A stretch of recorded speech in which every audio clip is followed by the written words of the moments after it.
और ताइवान हारेगा मतलब चाइना और शक्तिशाली हो जाएगा। रीजन क्या है, पूरी दुनिया में इलेक्ट्रॉनिक चीजों में सबसे आगे ताइवान है। दूसरा, ताइवान के पास जो एयरफोर्स है उसमें अमेरिकी जहाज है। अगर ताइवान पर कब्जा हो गया तो अमेरिकी जहाज किसके हो गए, चाइना के। और चाइना के पास एक से एक स्किल वर्कर है, सर रींच पिलास पेचकस लेके जहाज पे चढ़ेगा, सर खोल खाल देख लेगा, ओ माय गॉड इंजन ऐसा है, नया जहाज बनाओ जेंगडू V5 ले, कल से उड़ेगा जेंगडू V5। अजब कॉपी करने में सबसे आगे रहता है चाइना का। ये राज्य मंचूरिया का। और कम्युनिस्ट, कम्युनिस्ट उसको बोलते हैं, सरकार ने जो बोल दिया वही हुआ। चाइना ने कह दिया कि अमीर लोग अपना एक्स्ट्रा धन गरीबों को दें, तो देना पड़ेगा, नहीं तो जैकमा की तरह गायब कर देंगे सब। इतना बड़का अमीर आदमी को गायब करते टाइम ही नहीं लगा, उनको मरवा देते हैं सब सीधे वहां पर। चाइना में विरोध प्रदर्शन करते हैं ना, तो टैंक आता है, टैंक जो जो बॉर्डर पे रहता है उसे सीधे उड़ा दो धाए। यहाँ कोनो पहुंच जाता है कारगिल चौक पे, हमारे लॉज में पानी नहीं आ रहा है। ये कहते थे कि भाई हम जनता को लोकतंत्र आना चाहिए, जबकि कम्युनिस्ट पार्टी वाला कहता था कोई लोकतंत्र नहीं, जो पार्टी का डिसीजन रहेगा वही रहेगा। हमारे यहाँ भी दो पार्टियों में झगड़ा होता है, समझ में गया नहीं। बीजेपी किसको गिराएगी, कांग्रेस को, कहेगी कि हर चीज अपने नाम पे रखता है, इंदिरा गांधी एयरपोर्ट, इधर रखेगा अटल टनल अरुण जेटली स्टेडियम। ठीक है, भगवान लोग हैं लोग, हैं सब लोग तो अपने अपने। तो भाई सारा चीज हमारे यहाँ मुंह जवानी लड़ाई रह जाती है, लेकिन चाइना में ये लड़ाइयां हथियार का रूप ले ली और जंग हो गया दोनों पार्टी में। और जो भीषण मार काट हुआ ना, जिस तरह तालिबान अफगानिस्तान देख रहे हैं, अशरफ गनी कह रहे हैं हमारी सरकार, अमुल्ला बिरादर कह रहे हैं, गनी बरादर कह रहे हैं हमारी सरकार। कितना भीषण लड़ाई हुआ है। ऐसे ही यहाँ लड़ाई चल रहा था चियांग काई शेक पार्टी में और कम्युनिस्ट पार्टी में। इस बीच घुस गया कौन, जापान, और घुस के मंचूरिया कब्जा कर लिया। लड़ो लोग यहाँ पे, अजीज जो मिलता था उसको काट देता था जापान। दुनिया में सबसे खराब बिहेवियर रहता था जापानियों का, इनसे खराब सजा जापानियों से कोई नहीं देता था, सीधे कुत्ता को खिला देते थे। चाइनीज और जापानी दोनों इक्वल लेवल के कमीनापंती करते हैं, सब जानवरों पर अत्याचार के मामले में। दोनों का खाना रहन सहन से जिंदा गाड़ देते थे चाइनीजों को। बहुत तकलीफ उठाया है चाइना, ऐसा नहीं इसीलिए बेचारा इतना खतरनाक हो गया है। तो यहाँ इन दोनों पार्टियों को लगा कि हम दोनों को क्या हो जाना चाहिए, एक हो जाना चाहिए, वरना जापान हम दोनों को क्या कर देगा, साफ कर देगा। तो क्वेमेंटोंग पार्टी और कम्युनिस्ट पार्टी एक हो गए और कहें कि अभी हमारा प्राइम फोकस है जापान को भगाना। बट ये जापान से जीत नहीं पा रहे थे, लेकिन कहते हैं ना दिन खराब रहता है तो ऊंट पे बैठे आदमी को कुत्ता काट लेता है। यहाँ जापान जीत गया था, अमेरिका उठा तो परमाणु बम पटक दिया उस दूदू को पटक दिया और कहा कि आत्मसमर्पण करो नहीं तो तीसरा रेडी है, उसका फोटो वोटो खींच के भेज रहा था, ये पटकेंगे देखो तीसरा का। जापान कहा भैया सरेंडर कर दो यहाँ पे। तो चाइना क्या हो गया, जीत गया। जैसे चाइना जीता तो क्वेमेंटोंग पार्टी इस साइड में ज्यादा थी, क्वेमेंटोंग पार्टी इस साइड में जाती थी, कम्युनिस्ट पार्टी इस साइड में जाती थी। कम्युनिस्टों ने मिलकर, देखिए पहले तो समझौता था कि हम दोनों साथ मिलकर काम करेंगे, लेकिन दगाबाजी किसने कर दिया, कम्युनिस्ट। कम्युनिस्टों की सेना मिलकर अब मार दी किसको, क्वेमेंटोंग पार्टी को। यहाँ के लोगों को मार काट के रद्द कर दिया यहाँ पर।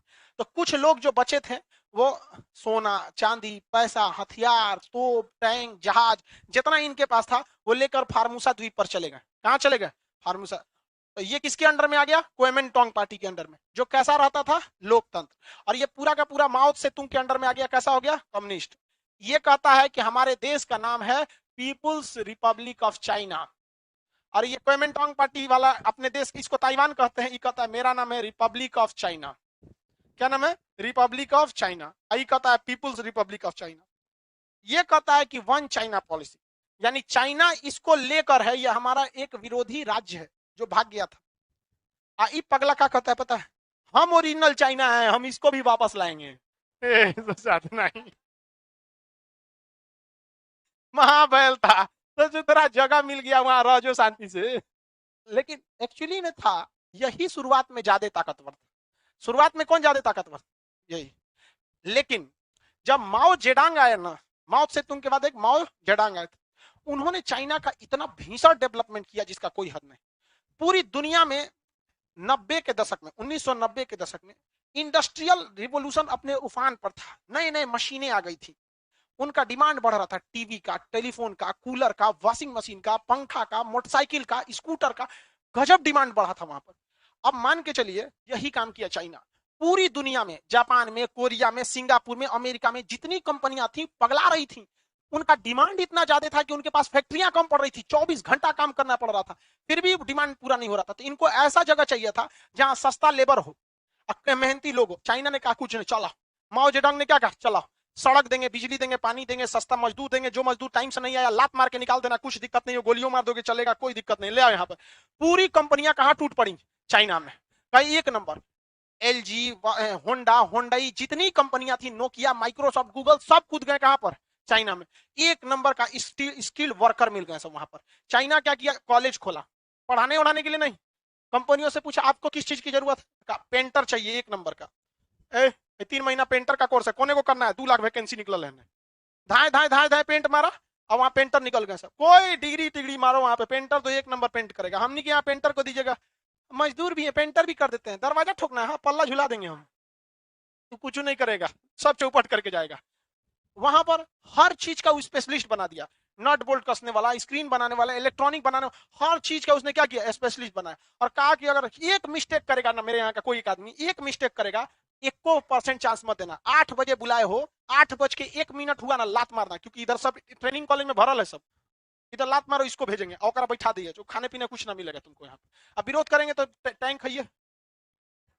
अब 8 बजे मजदूर को बुलाना है ना, तुम्हारा 7:30 बजे आता है, गुड मॉर्निंग सर, आ गए हैं, धाए धाए काम करता है यहाँ पे। इतना ज्यादा इंडस्ट्रियल रिवोल्यूशन करा दिया माओ जेडंग ने कि पूरी दुनिया की कंपनी वहां चली गई, और वहां के वर्कर ना काम करते थे, काम करते करते सीख गए सब। अब उसमें वर्कर में जो अमीर था, वो चाइना की बैंक से लोन लिया, आपन मोबाइल का कारखाना खोला, कार्बन मोबाइल, फलनिया मोबाइल, उस ससुरा हैंग कर जाता था। चोरी करके करेंगे तो कितना करेंगे, नहीं, लेकिन लगातार चोरी करते रहेंगे तो धीरे धीरे सीख जाएंगे कि नहीं सीख जाएंगे। वही चोरी कर करके चाइना आज दुनिया में शाओमी का मोबाइल, एमआई का मोबाइल, ओप्पो का मोबाइल, वीवो का मोबाइल, वन प्लस का मोबाइल, सारी मोबाइलें कहां है, चाइना में। सारे लोगों ने कारखाना कहां खोल दिया था, चाइना में, और वर्कर कहां के थे, सब चाइनीज। मारा धूम मचा दिया चाइना ने, पूरी दुनिया में मैन्युफैक्चरिंग हब बन गया है चाइना। आज किसी चीज की सामान खरीदिए, मैन्युफैक्चरिंग कहां होता है, चाइना। भारत के मजदूर को 8 बजे बुलाइएगा, 8:30 बजे आएगा, डांट देंगे तो 20 को मिलकर हमारी मांगे पूरी करो, हड़ताल, चक्का जाम, मारो इसको, हटाओ इसको, पीटो, हमारा सैलरी बढ़ाओ। वहां करो ना, सैलरी चाहिए, हाँ टैंक भेज दे 4 गो, हाँ, सैलरी ले गए। कोई कंपनी काम क्यों देती है, अपने हिसाब से, तू आएगा अपने हिसाब से, हम 4 घंटा काम कर देंगे, ढेर नहीं 5,000 का जरूरत है, जोन बोलेंगे तन कर देगा, निकल यहाँ से, जोन बोलेंगे तन कर देगा। यहाँ स्किल्ड होना चाहिए कि नहीं होना चाहिए। तो चाइना ने क्या किया, स्किल्ड किया, उसने ह्यूमन डेवलपमेंट को ध्यान दिया वहां पर, और मानव विकास के लिए। और धीरे धीरे चाइना इतना आगे लग गया कि इसको गलती का एहसास हो गया, अब हम उसको नहीं ला पाएंगे। अब चाइना क्या कहता है कि ताइवान मेरा है, वन चाइना पॉलिसी। तो अगर इस तरह से देखिएगा ईमानदारी से, तो ताइवान किसका है, चाइना का, ईमानदारी से देखेंगे तब। लेकिन जब इंटरनेशनल रिलेशन चलता है ना, देर इसमें भाई साहब, युद्ध में और मोहब्बत में सब जायज, जंग में और मोहब्बत में सब जायज। हम कभी किसी के साथ नहीं दे सकते। यही तालिबान को हथियार देने वाला अमेरिका था, उसको मारने वाला भी अमेरिका ही हो गया। तो चाइना और ताइवान का झगड़ा समझ में आ गया। चाइना में अमेरिका, देखिए आप ध्यान से, अब जब इस शुरुआत में जब भारत गुलाम था, द्वितीय विश्व युद्ध का समय चल रहा था, भारत में क्या चल रही थी, गुलामी। प्रथम विश्व युद्ध के समय में भी तो चाइना जो, सॉरी, इंग्लैंड वाले जो थे सब, वो अफीम की खेती कहाँ करते थे सब, चाइना में। चाइना के लोगों को क्या बेचते थे सब, अफीम बेचते थे सब। अब भारत के लोगों से क्या उगाते थे सब, अफीम। यहाँ उगाते थे सब, कुछ खास पैसा नहीं देते थे, और यहाँ बेचते थे सब जबरदस्त पैसा में। चाइना ने कहा कि तुम अफीम नहीं बेच सकते हो, युद्ध कर दिए, बेचेंगे अफीम हम। अंग्रेज सब बहुत बड़े व्यापारी थे सब। तो कई सारे संघर्षों के बाद अंततः चाइना क्या हुआ था, स्वतंत्र हुआ। तो चाइना का ये वाला बताइए, तो ये वाला राज्य कौन है, अभी के वक्त में ये कैसा है, स्वतंत्र है। वो ओलंपिक में गोल्ड मेडल जीतने के बाद भी इसे झंडा फहराने की अनुमति नहीं है। ताइवान, जिस तरह से बुढ़ऊ ने अफगानिस्तान खाली किया, उस हिसाब से बुढ़ऊ का लक्षण देख के जो बाइडन का नहीं लग रहा है कि वो ताइवान को बचा पाएंगे। और ताइवान हारेगा मतलब चाइना और शक्तिशाली हो जाएगा। रीजन क्या है, पूरी दुनिया में इलेक्ट्रॉनिक चीजों में सबसे आगे ताइवान है। दूसरा, ताइवान के पास जो एयरफोर्स है उसमें अमेरिकी जहाज है। अगर ताइवान पर कब्जा हो गया तो अमेरिकी जहाज किसके हो गए, चाइना के। और चाइना के पास एक से एक स्किल वर्कर है सर, रिंच पिलास पेचकस लेके जहाज पे चढ़ेगा सर, खोल खाल देख लेगा sir, oh my God, engine ऐसा है, नया जहाज बनाओ, जेंगडू V5 ले, कल से उड़ेगा जेंगडू V5। अजय कॉपी करने में सबसे आगे रहता है। चाइना का ये राज मंचूरिया का